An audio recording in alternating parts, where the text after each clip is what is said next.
Ibihe byiza nanone kuri mwebwe mukomeje kudukurikira mukomeje kubana natwe muri gahunda z'amakuru ndetse n'ibiganiro bitandukanye dukomeje kugenda tubagezaho. Iyi ni inkuru ikomeye cyane kandi isohotse muri aka kanya mu Bufaransa kuri Madame Agathe Kanziga, umugore wahoze ari umukuru w'igihugu cy'u Rwanda Juvenal Habyarimana. Murabizi ko higezwe guhagarikwa iperereza ku rubanza kumukora iperereza ku ruhare rwe muri jenoside yakorewe abatutsi mu mwaka w'igihumbi kimwe magana cyenda mirongo cyenda na kane, ariko nagira mbabwire ko ubutabera igihe cyose bushobora gukora. Mbere gato yuko tuza kugaruka kuri iyi nkuru, reka mbanze mbahe andi makuru agezweho muri aka kanya. Reka duhere mu Rwanda mu karere ka Rusizi, mbabwire ko babiri bahiriye mu nzu yo kuri sitasiyo ya lisansi barapfa. Iradukunda Theophile imyaka 28 na Mutoni Marie Chantal imyaka 25 bakoraga kuri sitasiyo ya lisansi mu karere ka Rusizi bahiriye mu nzu yo ku kazi barapfa.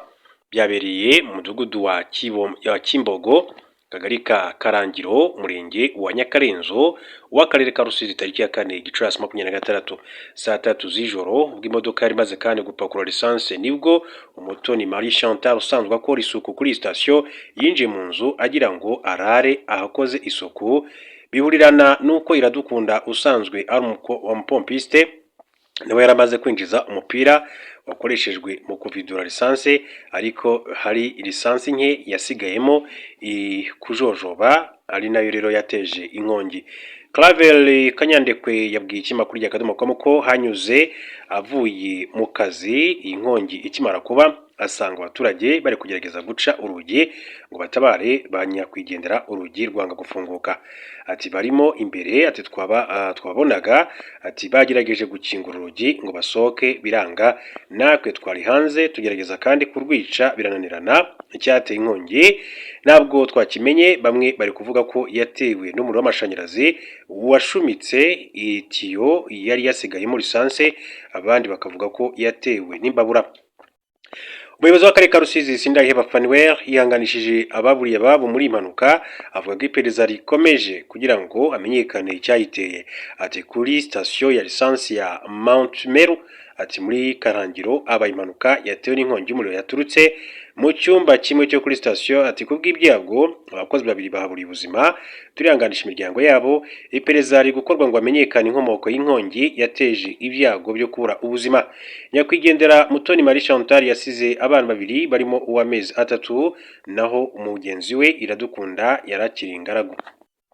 Kabyabiri rero mu karere ka Rusizi, akaba ari inkuru ibabaje cyane muri rusange. Hanyuma duce no mu gihugu cya Uganda. Mu gihugu cya Uganda aravuga inkuru y'umugore yagaburiye umwana inshinge zigera ku 46.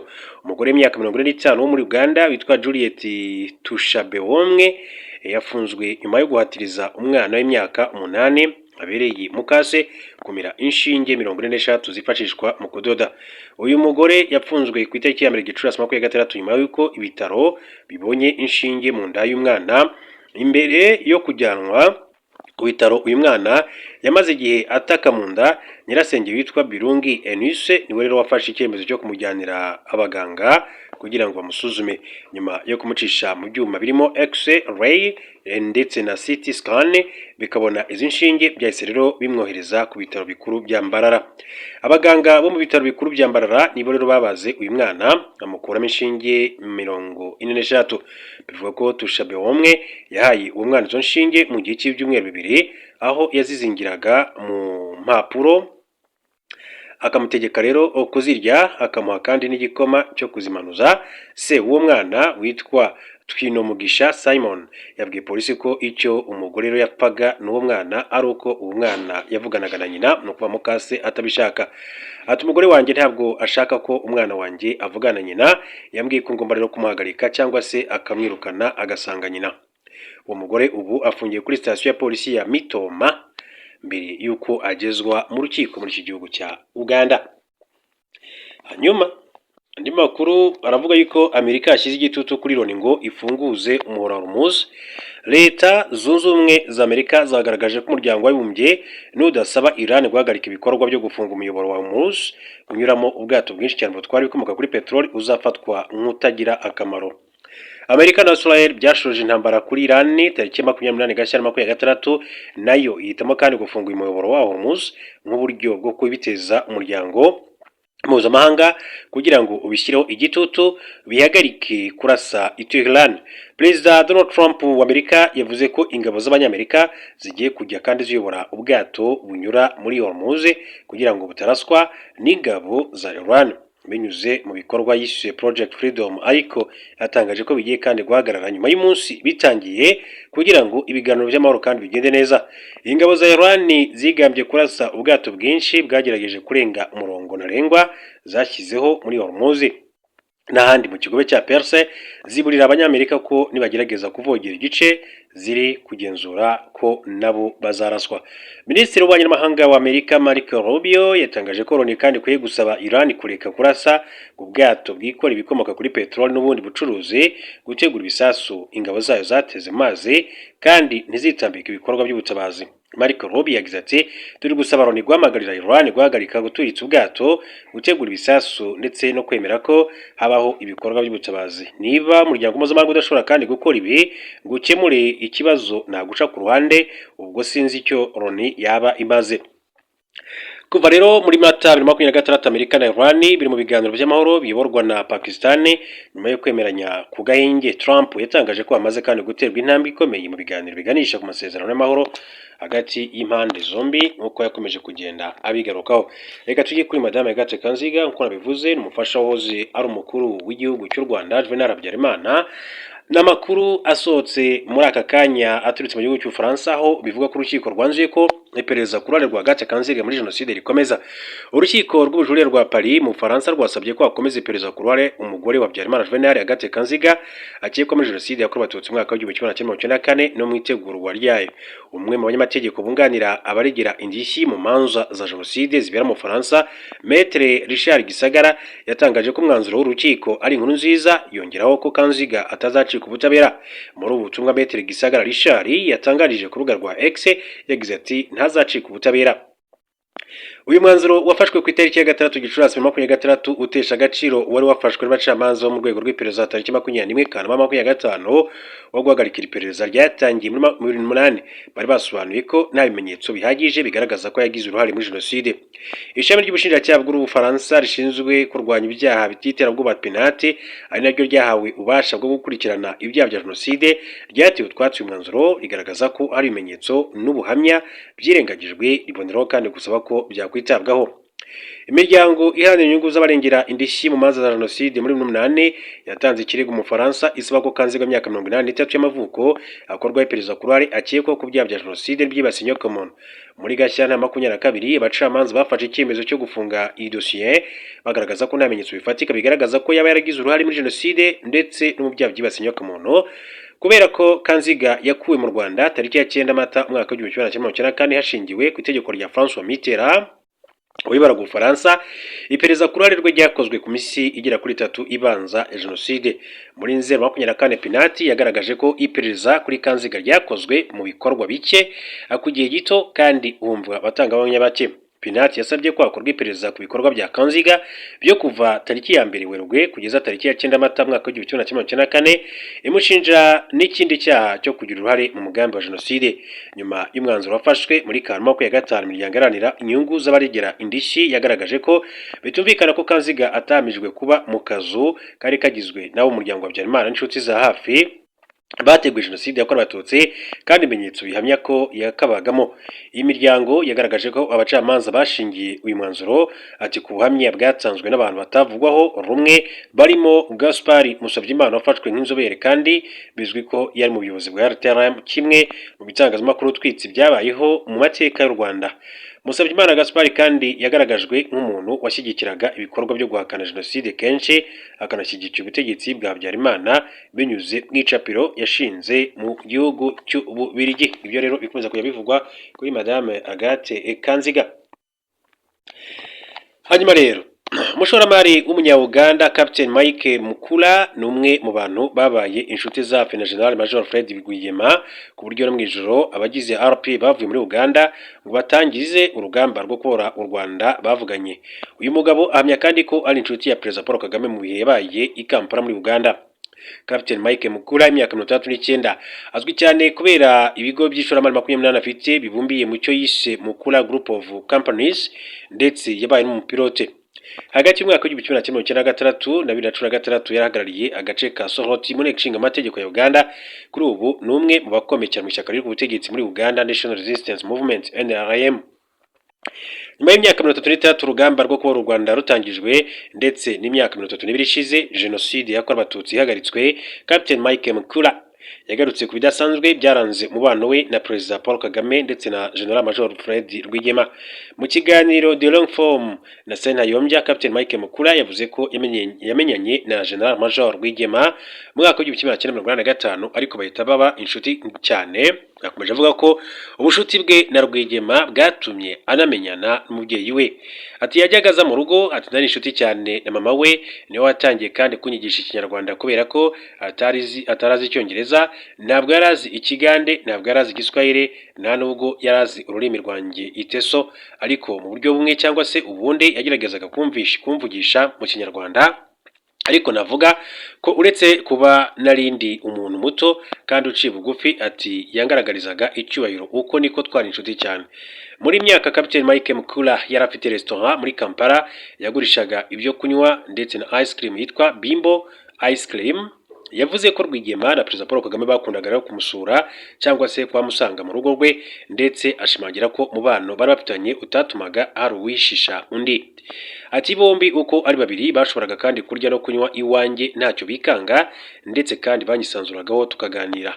Captain Mike Mukula yavuze ko kuva yamenyana na Perezida Paul Kagame ndetse na Rwigema yaboneyeho ibintu by'ingenzi bari bahuje, birimo ubutwari bwo kutagira ubwoba ndetse no kwita ku kintu cyane, akajya kandi no muri bya bindi abantu bose badashobora kandi kubona cyangwa se badatekereza ko ari ingenzi. Uyu mugabo yavuze ko kimwe mu bikorwa by'ubutwari ibukira kuri Rwigema ari igikorwa yakoze cyo kurwanya umujura wari yitwaje intwaro ku muhanda wa Jinja ku buryo wasaga n'uwafunzwe. Ati nibukanya kwigendera Rwigema umunsi umwe, ati twari mu modoka dusohoka muri Bimbo, ati ku muhanda wa Jinja hari abantu, ati hari ahantu twageze dusanga umujura yateje akavuyo, ati umuhanda usa n'uwafunzwe, ati yari mu modoka yo mu bwoko bwa Benz Mercedes 320 y'umukara, yari yambaye ipantaro y'umukara, inkweto z'umukara n'ishati y'umweru. Yakomeje avuga ko nyuma yo kubona umuhanda usa n'uwafunzwe, Rwigema yabajije icyabaye, bamubwira ko hari umujura ufite imbunda wazengereje abantu. Ati yabajije icyabaye, baramubwira bati ari umujura uri hejuru hariya kandi afite intwaro. Abapolisi bari bafite ubwoba ko ku buryo nta n'umwe washoboraga kandi kumurwanya.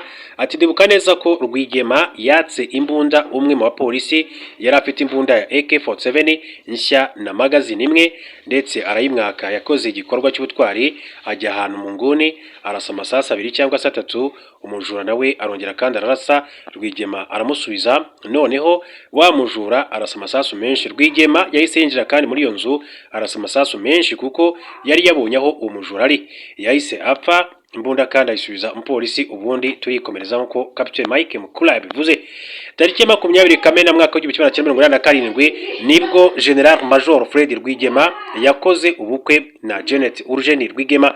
Captain Mike Mukula niwe wagombaga kandi kumubera pare, ariko bihinduka ku munota wa nyuma hamaze gufatwa umwanzuro ko ubukwe bukorwa mu birori bya gisirikare, kandi we yari umusivili. Yasimbuye muri izi nshingano ni General Richard Ivan Koreta.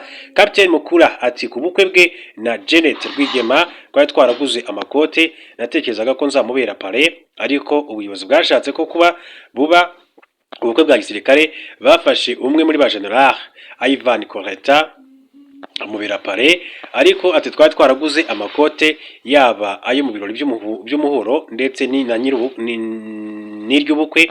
Ati yari amakote arimo ibara ry'ikijuju twari twaguze, ati ndetse kandi twarayipimye neza umuhuro wabereye mu gace ka Bugorobi. Yakomeje avuga ko muri ubu bukwe Paul Kagame yari afite inshingano zo gukurikirana ibijyanye n'umutekano, ngo bakoranye bya hafi kugira ngo ibi birori bigende neza. Akaba rero ari Captain Mike Mukula, we na Perezida Paul Kagame bari bahuje urukundo rw'imodoka muri rusange. Captain Mike Mukula yavuze ko kimwe mu bintu yibukira kuri Kagame ari igihe yabaga asohokeye muri Bimbo Ice Cream, kuko yakundaga cyane ikinyobwa cya milkshake. Yavuze ko ikindi gikomeye cyane bari bahuje ari urukundo rw'imodoka ndetse no gukunda abantu.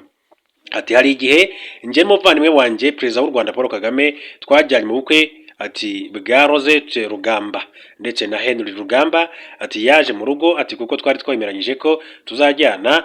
Muri icyo gihe yari afite imodoka Mercedes Benz G-Wagon y'umweru, ngenda yari ifite imodoka ati nk'iyo ya G-Wagon ariko ibara ry'ikigina. Yaje kumfata mu rugo kugira ngo rero tujyane mu bukwe Ijinja, yari yasabye ko tugenda mu modoka imwe ariko namubwira nti reka tujyane imodoka ebyiri nijoro ni mu ijoro ntawamenya. Perezida Kagame rero akunda kwitwara ati mu modoka. Ubwo agira ati Perezida Kagame ni umuntu ukunda abantu ndetse nabo bakamukunda ati nubwo adasahinda ati mu kwitabira ubwo bukwe ati bigaragaza ko yakundaga abantu nabo bakamukunda cyane muri rusange.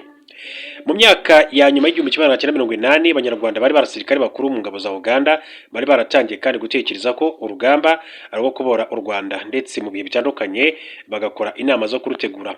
Captain Mike Mukula yavuze ko zimwe muri izi nama zaberaga iwe ariko nawe kandi atabwiwe icyo zigamije.